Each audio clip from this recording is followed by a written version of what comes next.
In this video, I'll show you March 8, 2020, Centralia. Illinois resident Aaron Flanagan was riding along 13th Street in Centralia when he and his daughter discovered an intoxicated man lying near a railroad crossing. Mr. Flanagan's daughter immediately called 911, and the two waited there for help to arrive. Officer Billy White of the Centralia Police Department arrived on the scene moments later. I don't know what happened. We was driving by, the man's laying here. He says somebody hit him with a car. He's obviously been drinking, but he needs some help, so I didn't want to leave until somebody got here. I appreciate you. And when you came here, you didn't see anybody else around? Or? You know what? There was a white vehicle on the tracks, and I think they saw him about the same time we did. Okay. But they went on. But you didn't see a vehicle around or anything like that? Okay. But his head's all busted up, and he said he hurt. Why don't you guys go ahead and pull up to give room for the ambulance? We're going to go on. We just wait. Well, I need your information real quick. What information? Just your information real quick. Give me 1 second. Can you just pull the vehicle up for a second? It's not my car. Jesus Christ. Give me your IDs and I'll run it now. Everybody's got to make rocket science. You got your ID on you? It's not my car. You have your ID on you. No, I do not. Why are you yelling at me whenever I'm just Because you're not listening. You're not listening. I'm trying to get the ambulance here so we can get off the railroad tracks. And we're going home. I need your ID. I don't have an ID. What's your name? I'm not giving it to you. The Officer White first demands to see Mr. Flanagan's ID. When Mr. Flanagan says he does not have his ID, Officer White demands his name. Mr. Flanagan refuses to provide his name, and Officer White arrests him. Section 5107-14 of Chapter 725 of the Illinois Compiled Statutes gives police officers the authority to demand an individual's name when the officer reasonably infers from the circumstances that the person is committing, is about to commit, or has committed a criminal offense. Officer White did not have the authority to demand Mr. Flanagan's name under this statute because there was no evidence that Mr. Flanagan was involved in criminal activity. Section 531-4.5 of Chapter 720 of the Illinois Compiled Statutes states that an individual commits the Class A misdemeanor of obstructing identification if he or she intentionally or knowingly furnishes a false or fictitious name to a peace officer. When the peace officer has good cause to believe the citizen is a witness to a criminal offense, Mr. Flanagan did not violate this statute because he did not give a false name. He simply refused to provide his name. Even if Mr. Flanagan had intentionally provided a false or fictitious name, a court would likely conclude. Many times on ATA, probable cause only exists when the facts and circumstances warrant a reasonable belief that a crime has been committed. In this situation, Mr. Flanagan tells the officer that he didn't see anything, and that when he arrived, the potentially injured individual was already lying on the side of the road. While the individual claimed to have been hit by a car, he was intoxicated, and the video does not show any immediate, apparent evidence that he had been hit. It would be more than a stretch for a court to conclude that these facts and circumstances warranted a reasonable belief that Mr. Flanagan had witnessed a crime. Let's make everything difficult, please. You want to go sit in the county jail because you want to be an idiot. I don't have an ID on me, just like I said. No, you don't want to give me your name. So you said arrest you. So, good Lord, let's make difficult. Make sense. I want to see your supervisor. Put him in your car, pat him down, and put him in your car. Yes, you have obstructing justice. When Mr. Flanagan asks if he has committed a crime, Officer White tells him that he committed the crime of obstructing justice. Section 531-4 of Chapter 720 of the Illinois Compiled Statutes states that an individual obstructs justice when intending to prevent the apprehension or obstruction of the prosecution or defense of any citizen he or she knowingly destroys, enters, conceals, or disguises physical evidence, plants false evidence, furnishes false information, induces a witness having knowledge material to the subject at issue to leave the state or conceal himself or herself, or leaves the state or conceals himself or herself when possessing knowledge material to the subject at issue. Nothing in this statute comes close to describing Mr. Flanagan's behavior or his apparent intent. Section 531-1 of Chapter 720 creates a separate offense for resisting or obstructing a peace officer. A citizen commits this offense if he or she knowingly resists or obstructs a peace officer's performance of any authorized act within his or her official capacity. Because Officer White did not have the authority to demand Mr. Flanagan's name, Mr. Flanagan did not resist or obstruct Officer White's performance of an authorized act when he refused to provide his name. Finally, Section 531-8 of Chapter 720 criminalizes the act of refusing to aid an officer. This statute only applies if a citizen refuses or knowingly fails to reasonably aid a police officer in apprehending an individual the officer is authorized to apprehend, or in preventing an individual from committing an offense. Outside of the specific circumstances described in this statute, individuals generally are not required to assist police officers in conducting investigations. I mean, we're just trying to help. The guy's yelling at me. That's what's the matter with the police force nowadays, man. Well, let's get this figured out. I did absolutely nothing but called to help this guy out, and I'm sitting here in cuffs. That's all I did. Well, what happened? What happened I don't know. We pulled up, and the guy's laying in the middle of the road, so we called 911. Sure, copy 28 of a witness. Asking me for ID, which I told him I do not have, and I haven't been suspected of committing a crime. What's your name? It's Aaron. Okay. But there's absolutely no reason to ID me when I haven't done anything. I'm just trying to help a guy. Whenever you called about it, did you? I didn't even call. Oh. The daughter called. I was out there with the man, They pulled making up sure he was right all after he right. was down. They didn't Okay. see anything, but just All right. first ones on Did nothing, man. Boy And here I'm 18, sitting in cuffs because your guys. That's why. 14, 926, I want your 78, supervisor out here, by the way. Get your sergeant He's out here. All right. Go ahead. That's why people record this stuff. You know that, Last right? name. Who is this guy to you, ma'am? Who is he to you? He's my dad. Why is he acting like this when I'm trying to get people off the railroad tracks for safety reasons? No, sir, I'm sorry. I just need to know who we are. That's all I'm doing. I just asking him for his name, and he don't want to give it to We me. were just trying to get this man some help. Ma'am, I appreciate that, but at the same time, I understand. why cause one problem when we're trying to fix another? You know what I'm I saying? understand, sir. Century, copy 28 of a witness. Aaron, wait.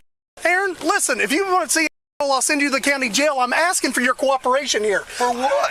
I've got squad cars on the railroad tracks. I'm Why trying to are get you them off of yelling it at me? because you don't want to listen.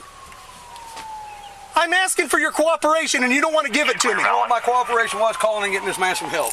Okay, so we're going to cause another problem by not clearing the railroad tracks? I'm asking you to pull It's forward. not my car. And then I'm asking for your name so you guys can get out of here so we For can no pull reason forward. at all. For no reason. You're Yeah, asking for that makes sense.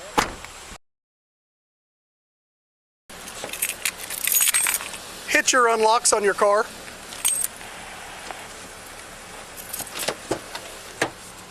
Aaron, I don't know why you'd want to do a good deed and not help me try to just get everybody out of here in a safe You know what? area. When you started yelling at me, it was a bad deal right off the bat, so Apparently, you don't know what it's like to do this job.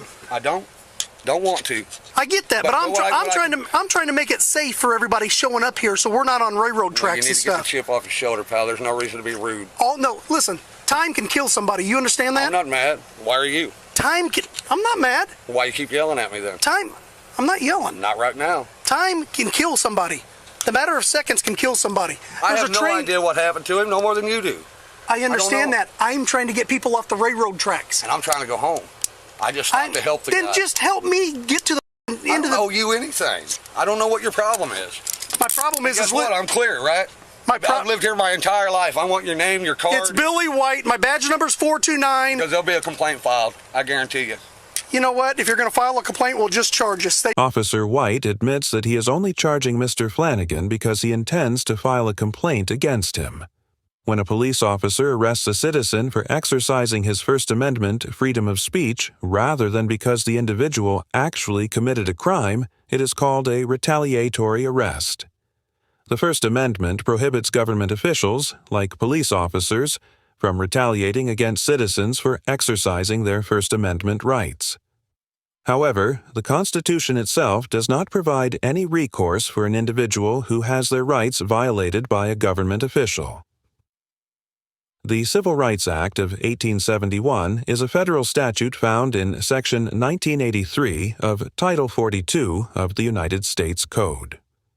This statute allows individuals to sue government officials for violating their constitutional rights under the color of law.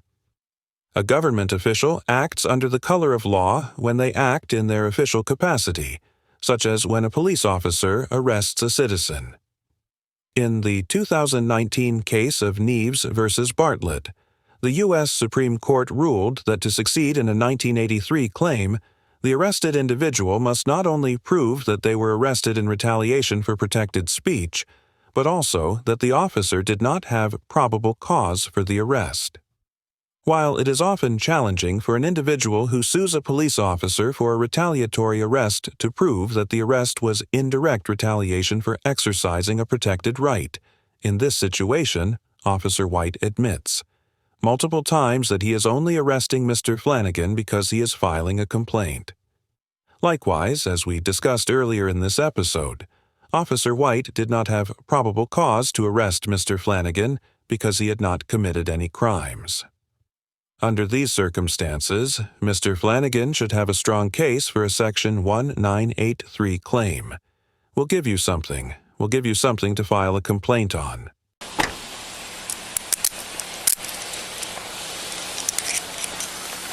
Transport this one to the station. He's going to run his mouth and want to file a complaint. I'll give him something to file his complaint on. Mr. Flanagan was taken to the local police department and essentially forced to listen to Officer White try to explain his actions. Once Officer White realized that he wasn't going to convince Mr. Flanagan that he was wrong, he released Mr. Flanagan.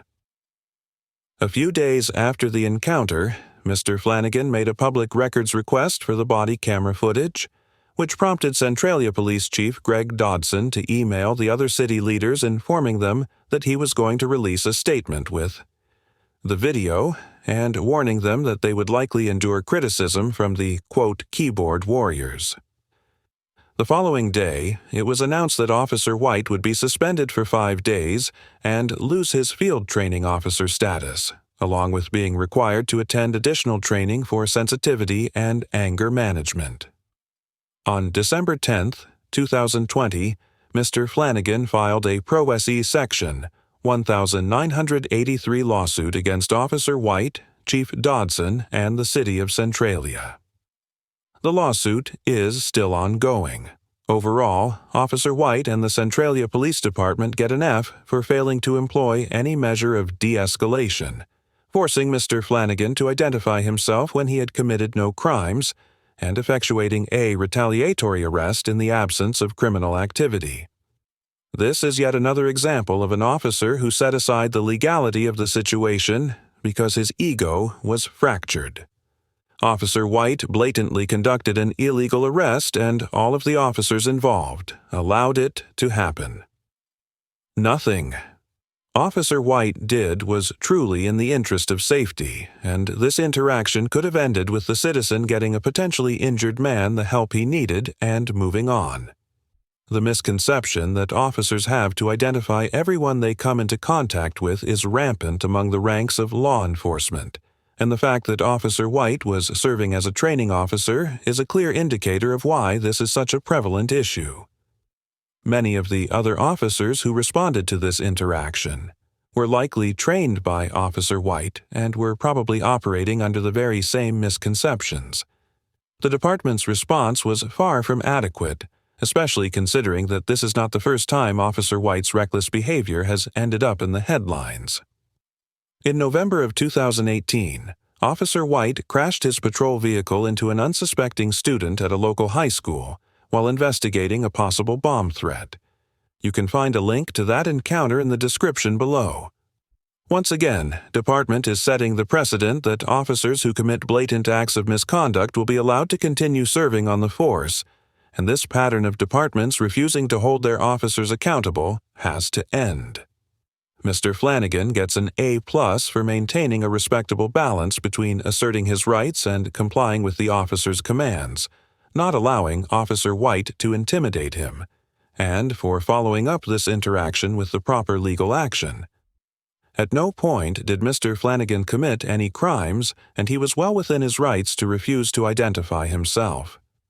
There should never be a circumstance where a citizen ends up arrested for trying to help someone, and this is the second interaction on this channel where this has happened because a witness did not want to identify themselves.